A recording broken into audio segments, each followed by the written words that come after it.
a toll on the economy. It's said that the holiday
This is Yabusame, the traditional samurai art of archery from the back of a running horse.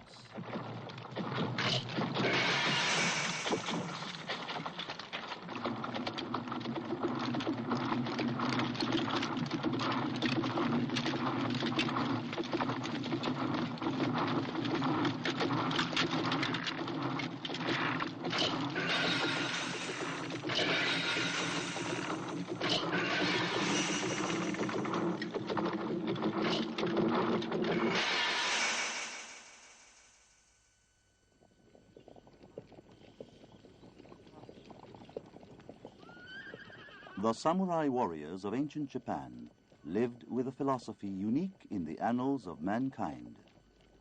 It was to pledge their very lives as an act of loyalty to their lord. To sacrifice one's life for his master was for the samurai the most glorious death.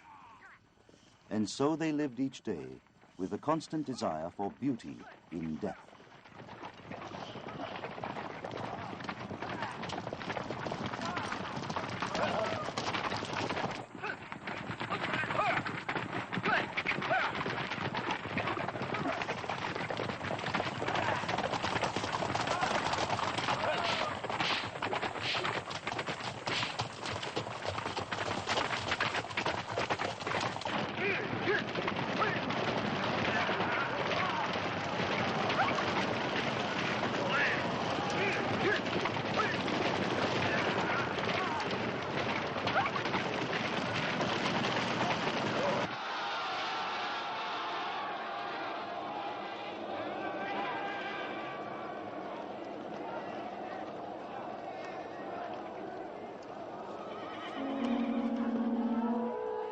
This philosophy that a samurai warrior should live to die gloriously penetrated into the lives of the common people.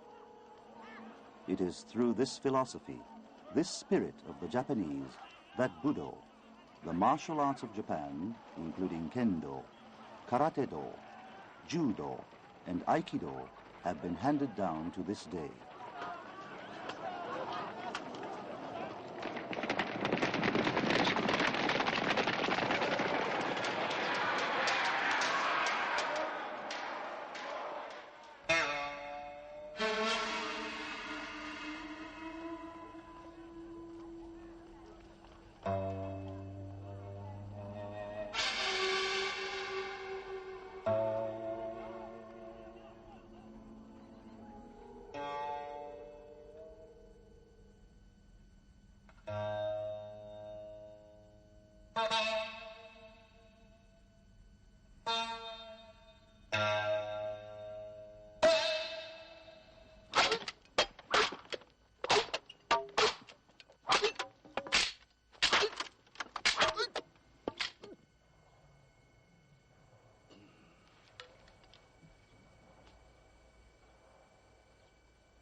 The Japanese sword is the symbol of Budo, and the cutting edge of its blade is said to be sharper than that of any other in the world.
This is one of the basic patterns of fencing in the ancient Shinkage school of Kendo.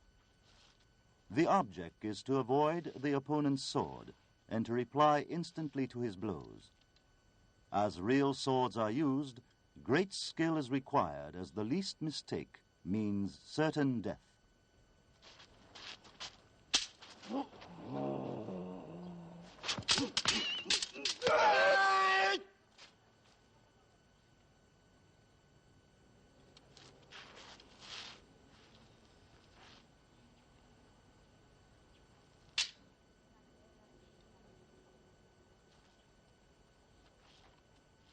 The belief of the samurai that he should know how to handle the sword, to have spiritual power, and be fearless in the face of death in battle has been handed down to this day through this type of special training. Training which must be continued day after day.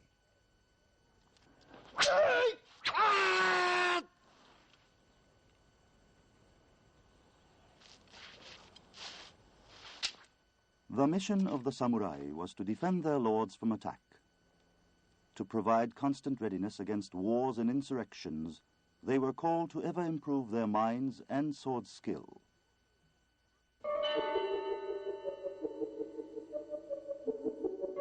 Japan is blessed with the 4 beautiful seasons: spring, summer, autumn, and winter, the variety of which gives various influences upon the human mind.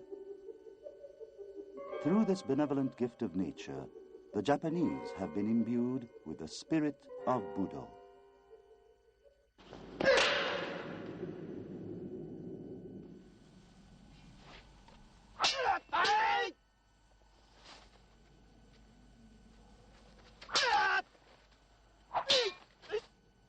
As only the warrior class were privileged to use the sword, the less fortunate had to devise other means of defending themselves from the violence of the sword.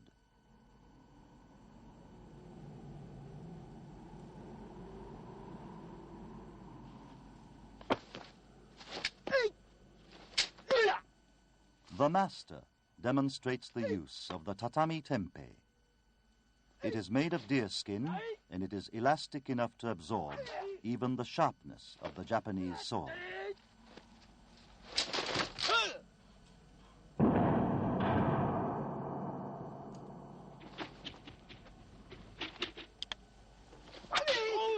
Tonfa, made from the hardwood of the oak tree, allows one to shield himself from the cutting power of the sword, while at the same time it has the unseen power of killing one's opponent with a single blow.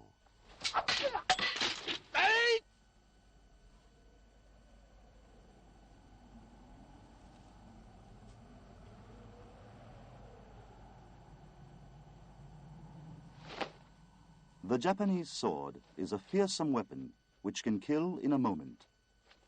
Thus it was that those without the sword required devices and means with which to cope with the deadly blade.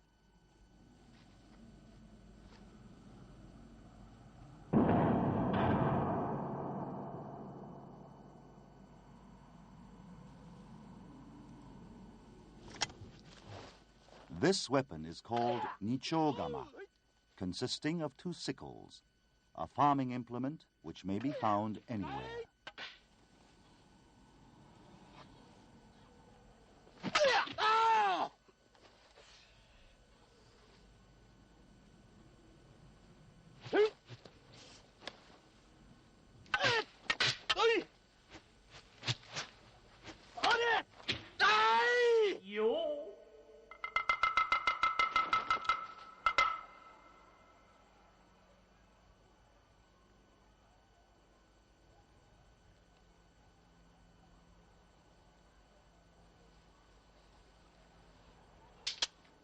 Defeat in the face of the Japanese sword meant certain death. As the only means of defending oneself against the sword when it resorted to violence was to beat down the opponent. It was therefore vital that one had to train himself severely to master techniques surpassing the samurai.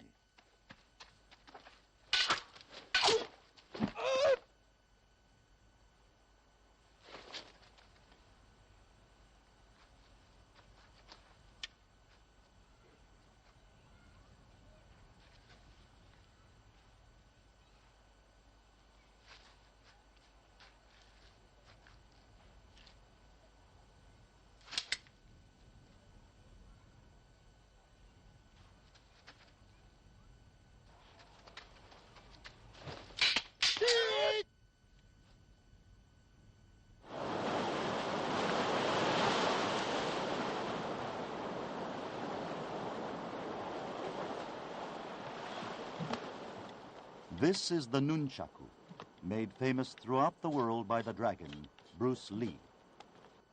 It was devised out of an unsophisticated farming implement used to crush beans.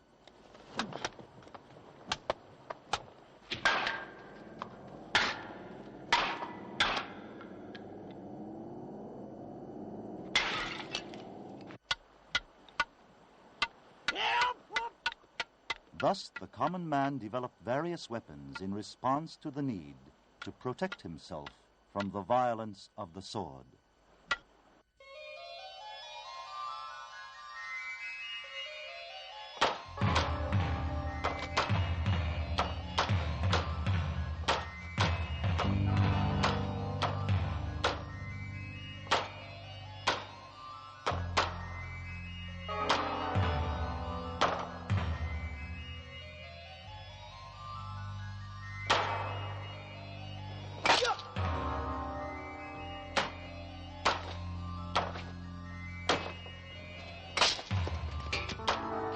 The term karate literally means empty-handed. In reality, it is the human body which has been converted into a lethal weapon.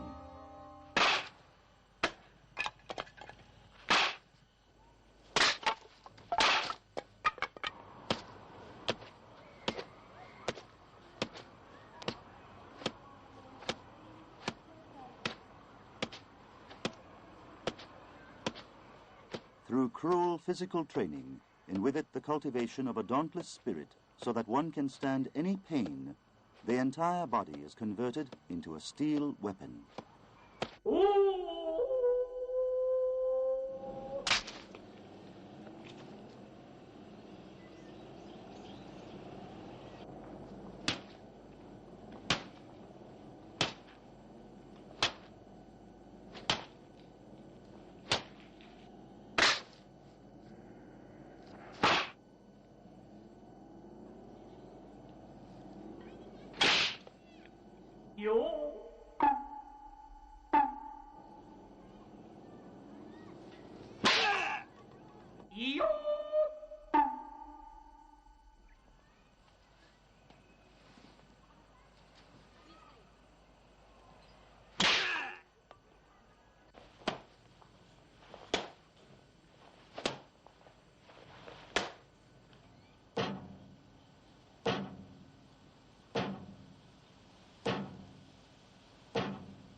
One who has mastered karate can knock down an opponent with but a single blow.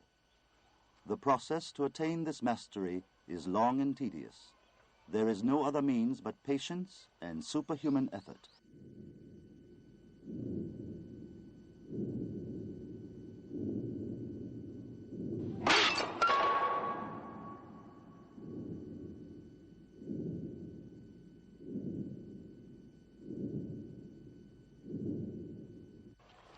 No amount of training can be said to be enough. It must continue without end, with greater endeavor.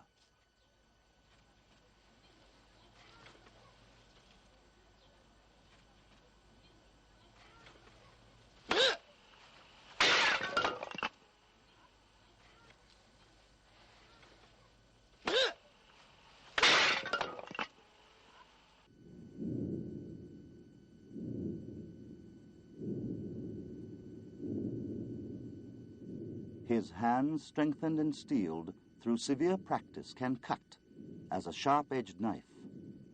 Once he concentrates his full mental powers on a given target, his hand shows its true strength.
The fascination of judo lies in that a person of a weaker physical strength can defeat an opponent of a larger build. Judo is a simple hand-to-hand fighting technique devised by the unarmed for the purpose of self-protection. The main character of judo is to throw an opponent and to make him unconscious by pressing tightly on his neck. To master such techniques is not easy.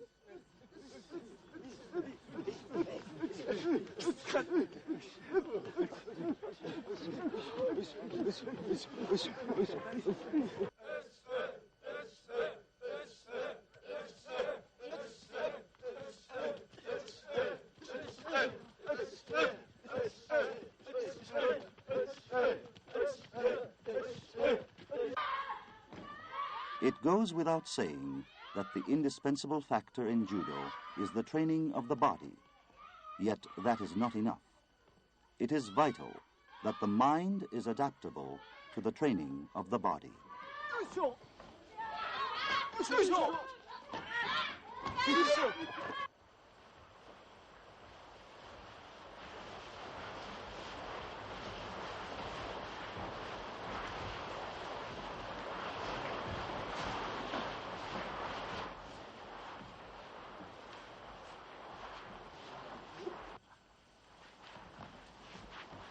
Both pain and agony to the body and mind are basic to the training in Budo. Discouragement only means the defeat of the mind.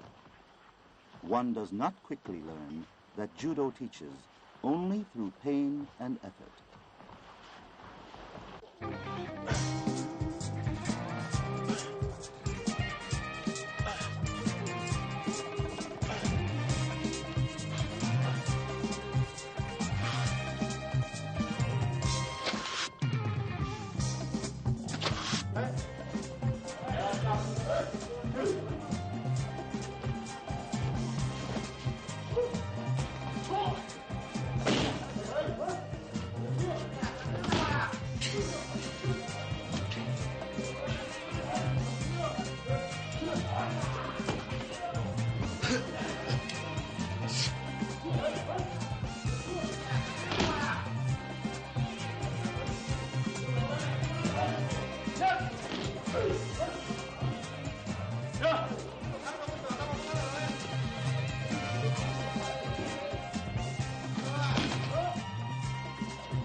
Otosu, or fall, is a term used in judo which means to make one's opponent unconscious.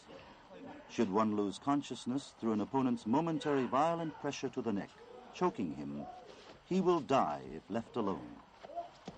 The student of judo strives to improve both his mind and body, constantly aware that his very life is in the balance.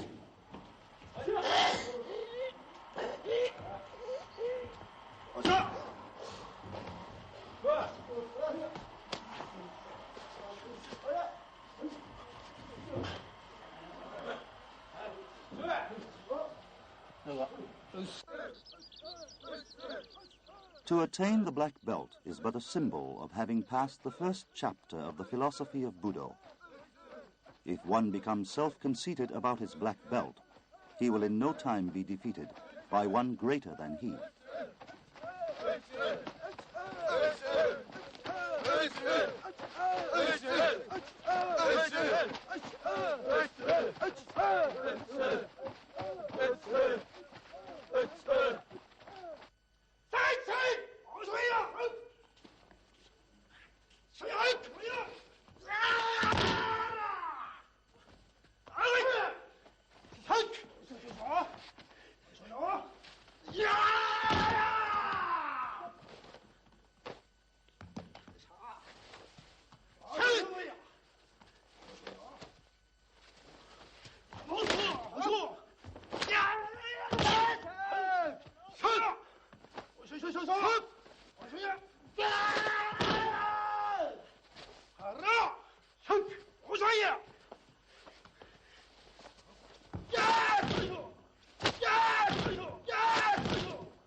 Judo has been officially adopted as an entry in the Olympics and has today become an international sport. It must be emphasized that to win, one must learn not only the principles of the art, but the formation of the mind.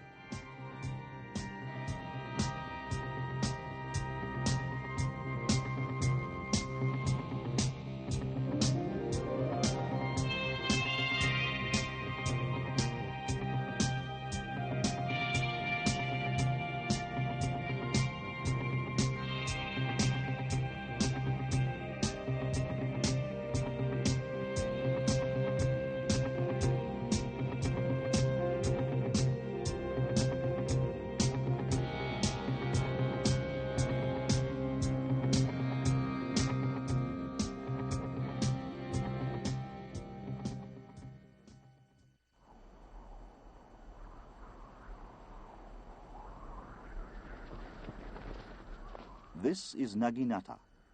It is a weapon with which the opponent is literally swept away.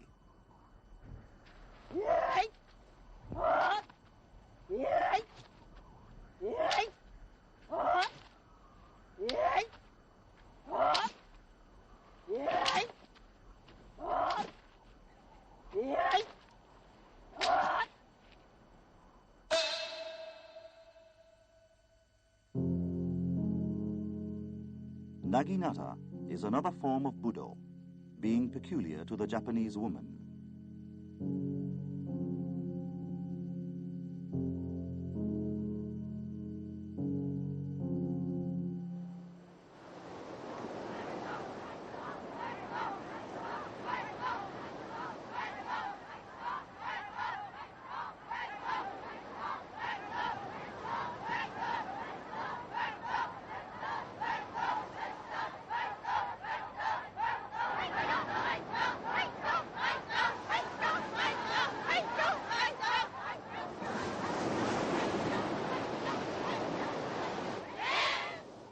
Naginata is a weapon used in cavalry battles in the Middle Ages. Some 4 centuries ago, it became the principal weapon of the woman of a samurai family. To this day, women continue to train in the art.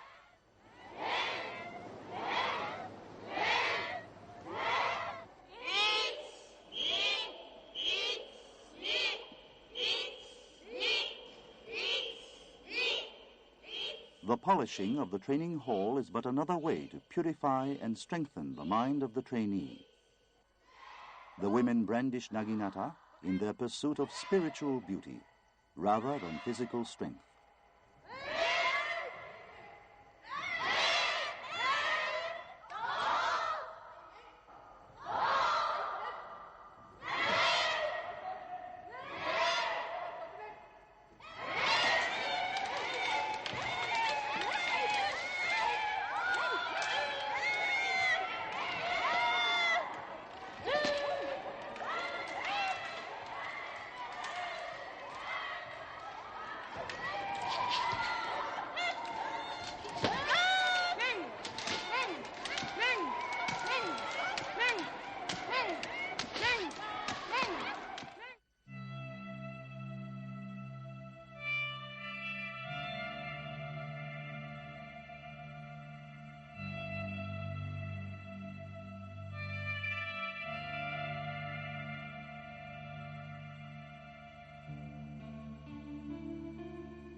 It is the desire of every woman to be beautiful.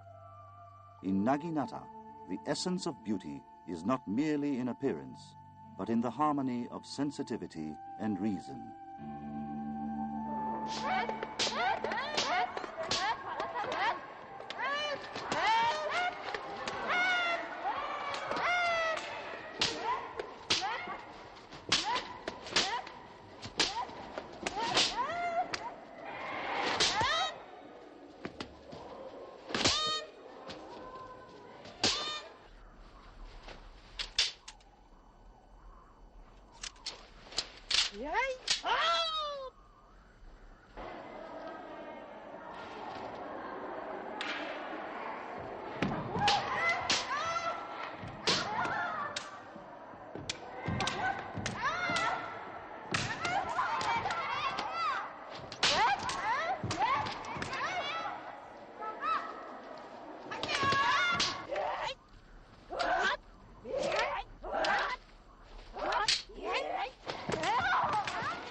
While resembling a dance, these are but the basic movements used in Aikido.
Aikido is the art of self-defense, that is, to defend oneself from attack without attacking his opponent.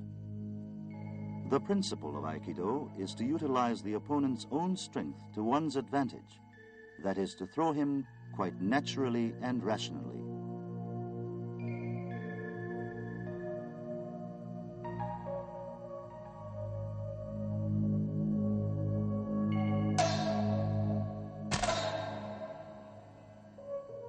Avoid a falling rock.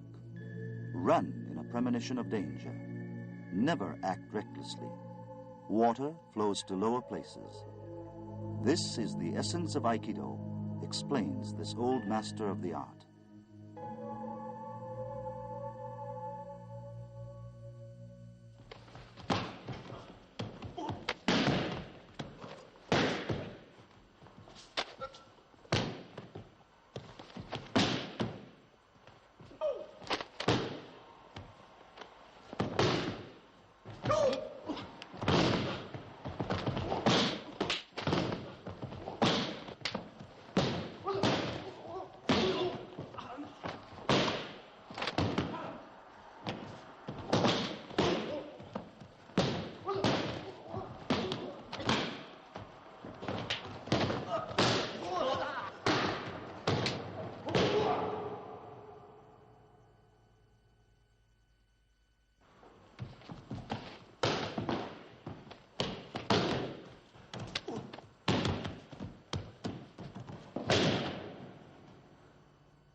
Since ancient times, the Japanese have been fond of festivals.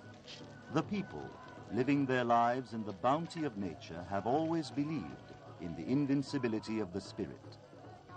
The festivals are ritual ceremonies of the people, worshipping the deities of nature.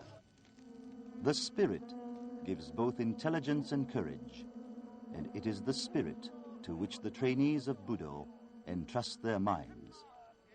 The fear of death lies vanquished in the face of the strength of the mind. This is a ritual enabling those who believe in the gods to have spiritual power to walk with bare feet over burning coal.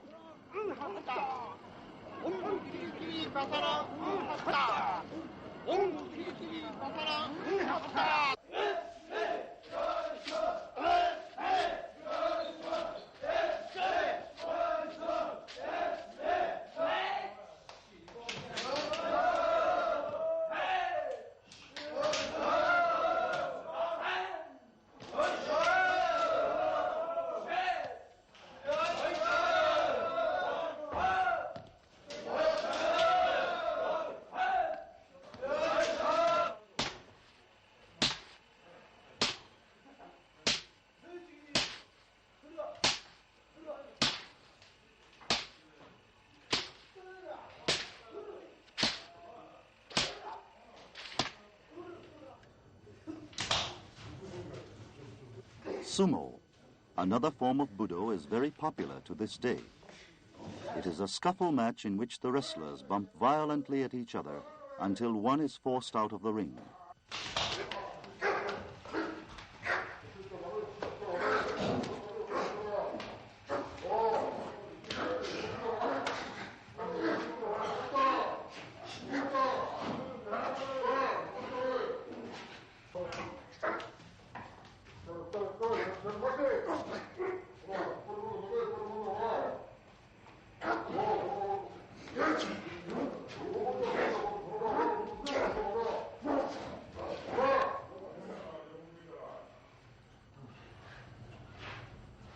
Centuries old, sumo is the national sport of Japan today. It can be said that the momentary power that is exerted at the instant of collision is far stronger than any other similar fight in the world. Constantly improving both their techniques and mental powers, the sumo wrestlers undergo severe training, even to the point of cruelty. Yet this severity is indispensable in the accomplishment of Budo.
While children desire to become strong and continue their rigorous training, they dream of achieving superhuman powers.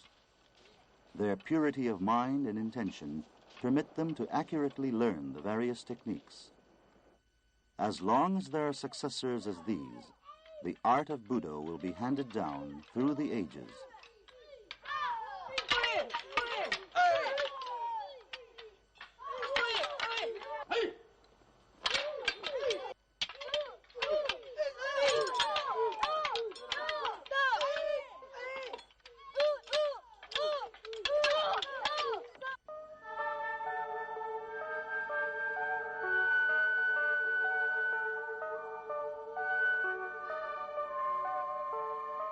Dreams of young boys are infinite. The new dawn rises on yet another tomorrow.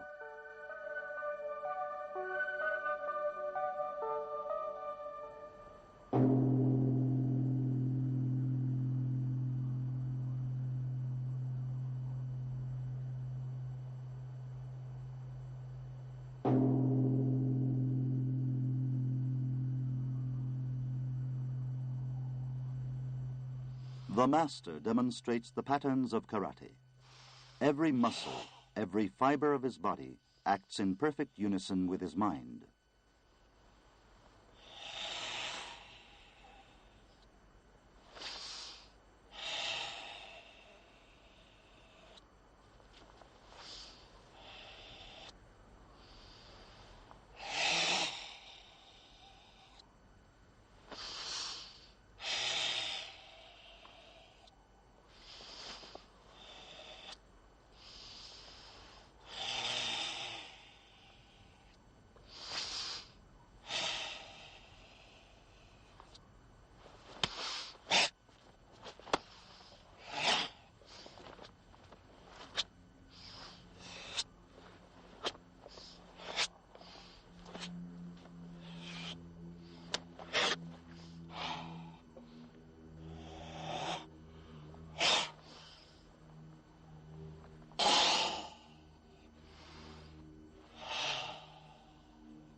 A pattern means the basic actions of offense and defense. Actual fights are applications of such basic actions.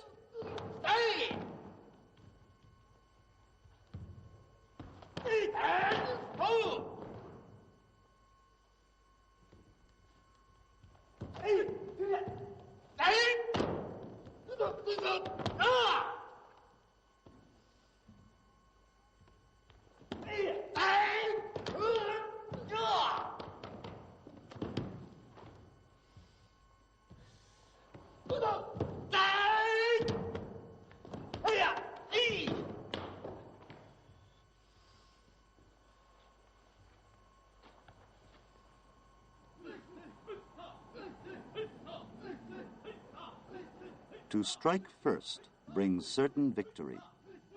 This is an all-important lesson of Budo. With its principle being the destruction of an opponent with one blow, karate is no exception from this rule. It is therefore that the training must be extremely severe.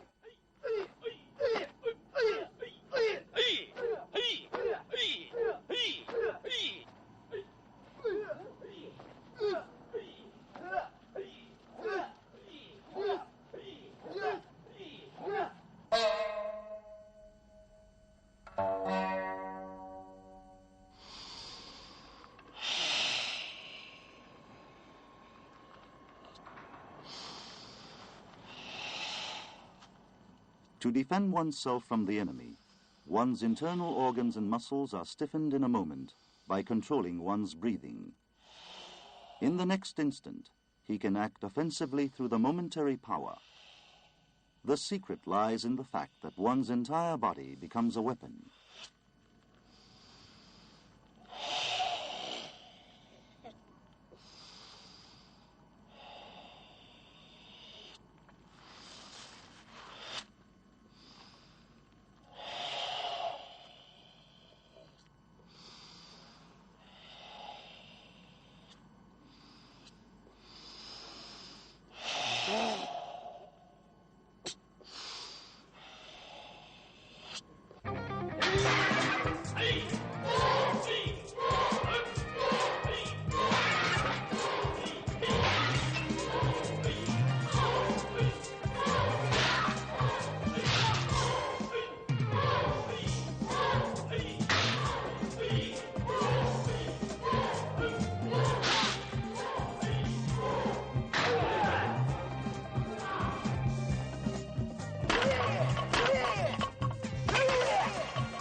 Karate training can be both severe and cruel.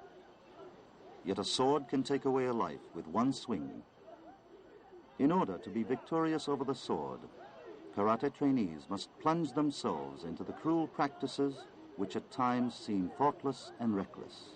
Only in this way can they truly learn for themselves.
The clouds in the sky, the minute grain of sand, man, the animals, the weeds, the trees, all are endowed with life.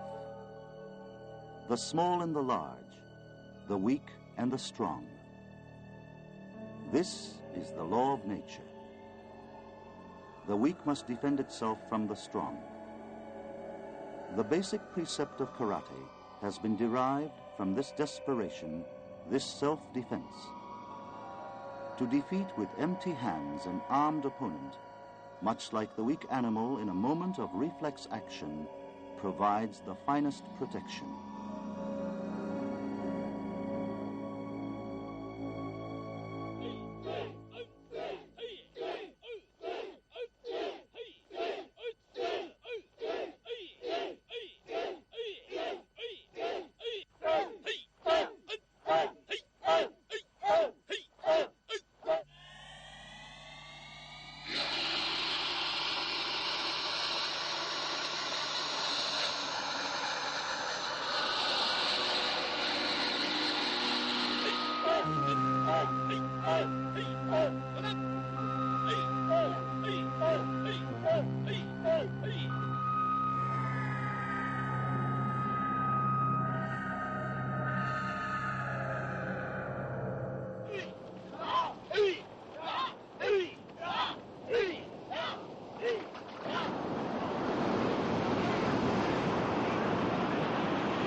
The Sea of Japan in midwinter reaches below freezing point.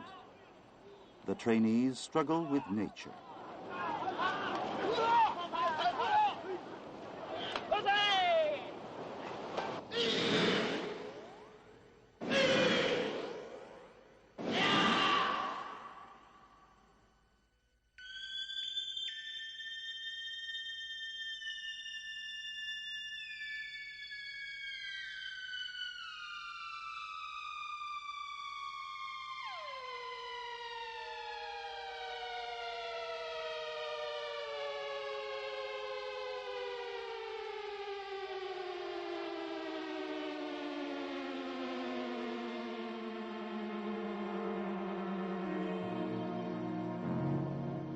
This pattern in karate is called the white crane, devised from the delicate movements of the great winged creature.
The time-honored scuffle arts of Japan were developed to overcome opponents with swords. The natural enemy, therefore, was the sword and the samurai who used these swords. Although the Japanese sword is synonymous with the soul of the samurai, it became a source of great fear, one that changed both human character and social situation.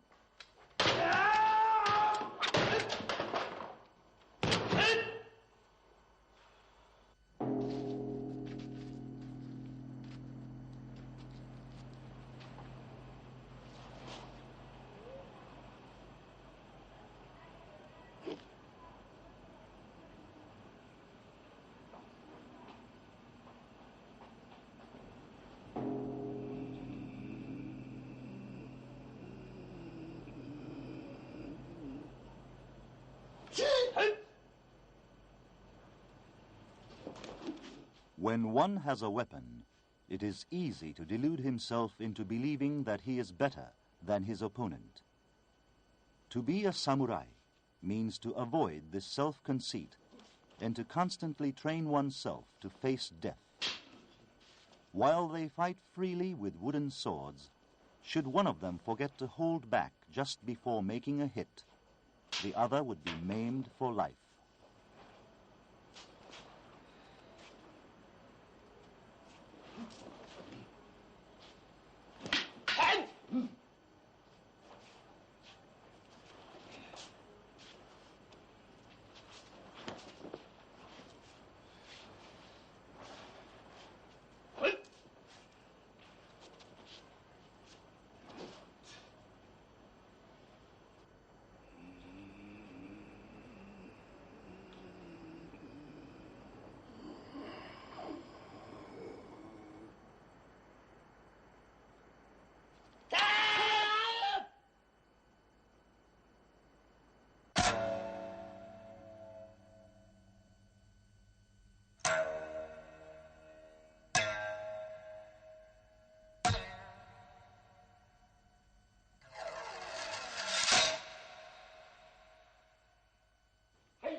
The Japanese sword was designed as a weapon to kill.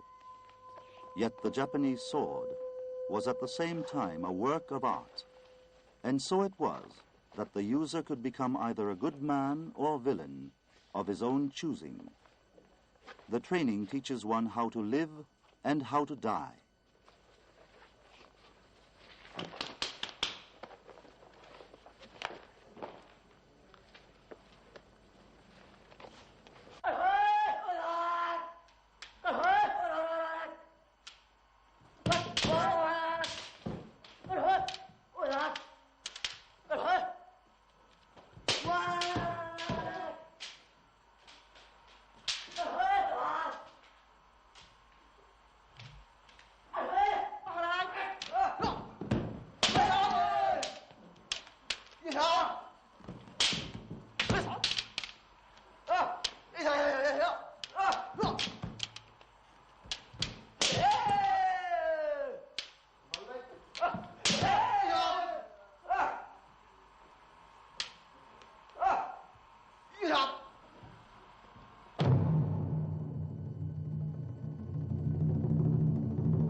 The samurai lived to die a beautiful death.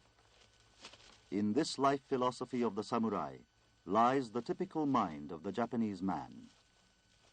He seeks after truth through the sword, the soul of the samurai, and cultivates his heart to be as sharp as the blade.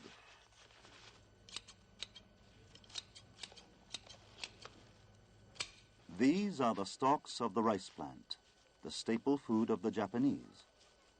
They are bundled together and dipped in water for 3 days. On the 4th day, they are taken out and dried in the shade. The bundle has become softened to the same stiffness of the human neck. That it can be cut with a sword means that the human neck also can be similarly cut.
There is no end to the perfection of swordsmanship. The swordsman is often racked by solitude and mental agony, but there is no escape from constant practice.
The sword easily cuts through the stiff bamboo, which clearly implies that the sword can just as easily cut through human bone.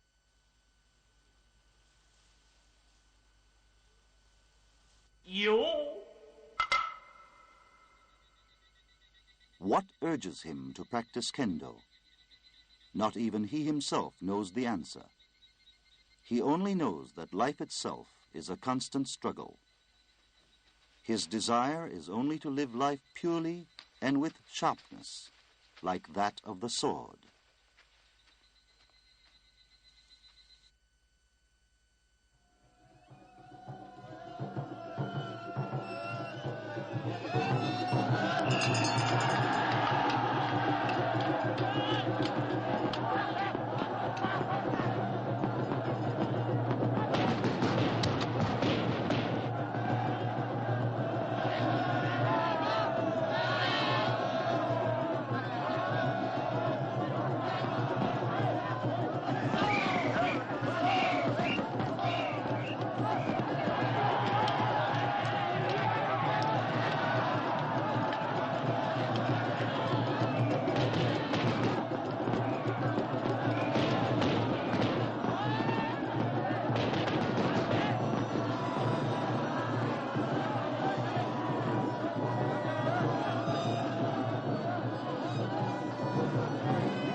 By his very nature, man indulges in pleasure. Yet these same pleasures can help one forget the agony that goes into the training of Budo. Such a sway of mind is not permitted to the trainee of Budo. Enjoyment of pleasures only means the negligence of practice. One must remember constantly that Budo is a struggle with the mind. Budo teaches that all comes from self-control.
When the agony of the mind is not relieved, they turn to the teachings of Zen Buddhism. But Zen, too, like Budo, is limitless.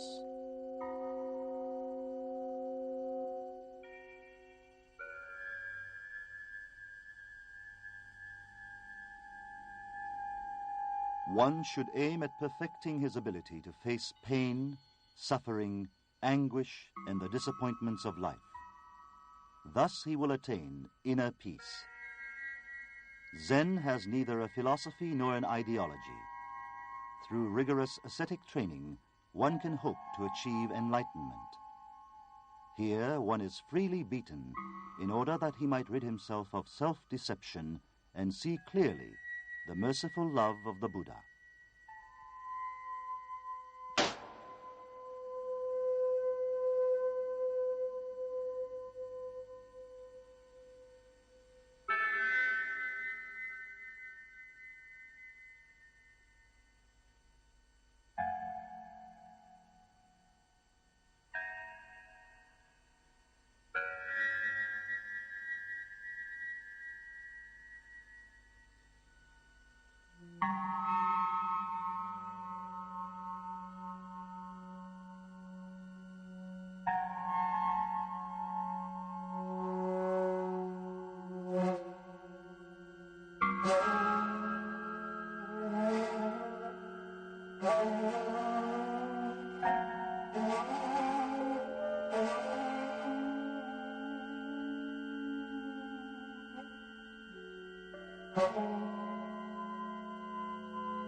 Although one may try to calm his mind, it does not come easily.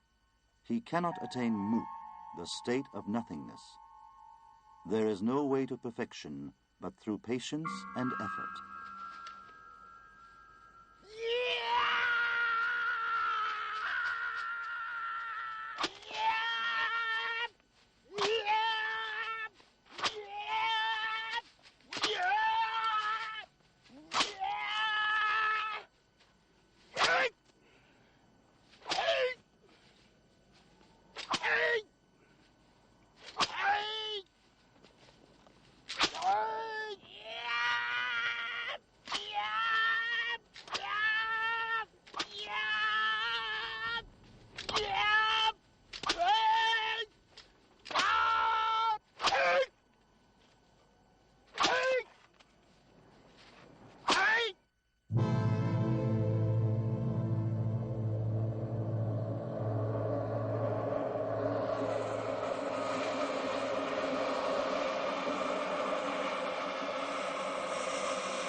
The Japanese sword shows its fearsome characteristics hidden in the blade, only in the hands of the user. The sword can cut a man's neck in just 1/100th of a second.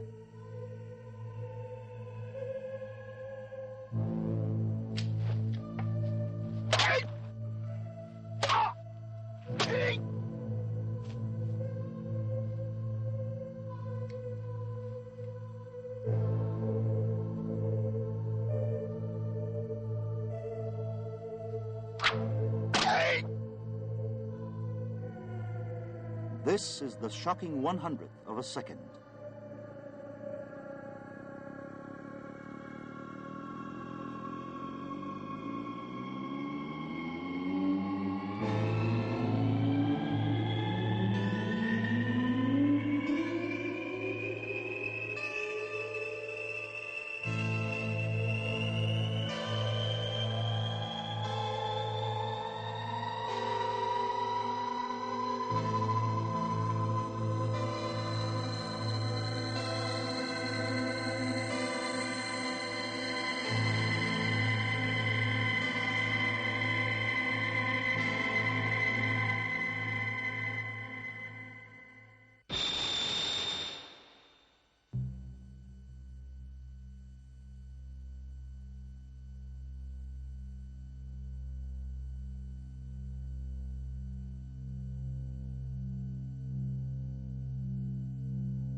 The Japanese sword is born of the incandescent flame.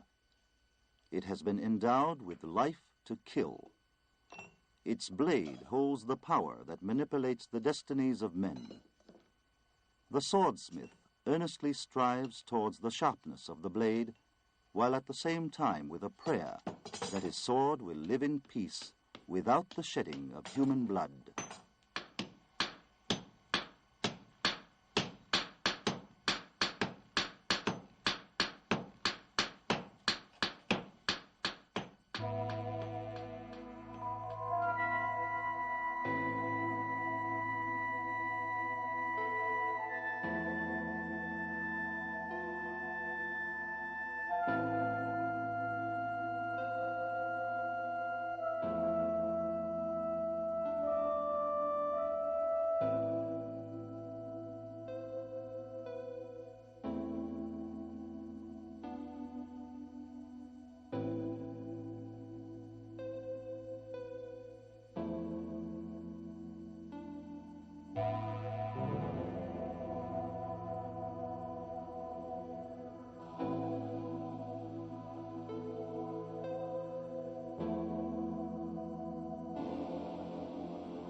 By instinct, man attaches himself to life when faced between life and death.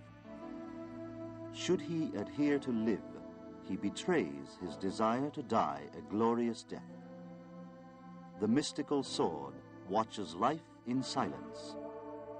In Japan, there is a maxim that the life of a human being is the length of the sword. The swordsmith engraves the knots of life.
Time changes a human life.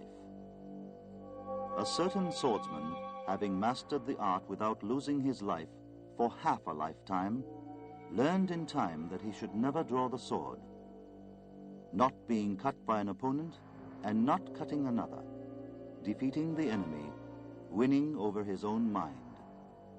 Such is the spirit of the Japanese sword. He has understood the truth.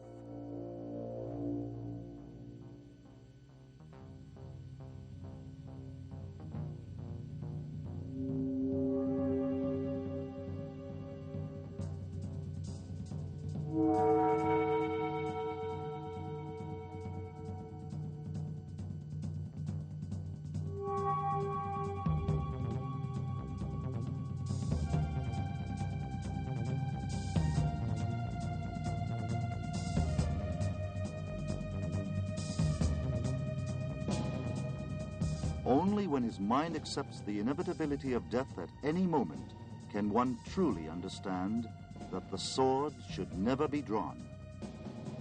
Through the severity and cruelty of the training, one arrives at the truth of Budo, to live life in peace without violence. It is only at the instant separating life from death that the spirit of Budo becomes crystal clear.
As long as the universal truths of heaven, the earth, and man remain, the spirit of Budo shall endure.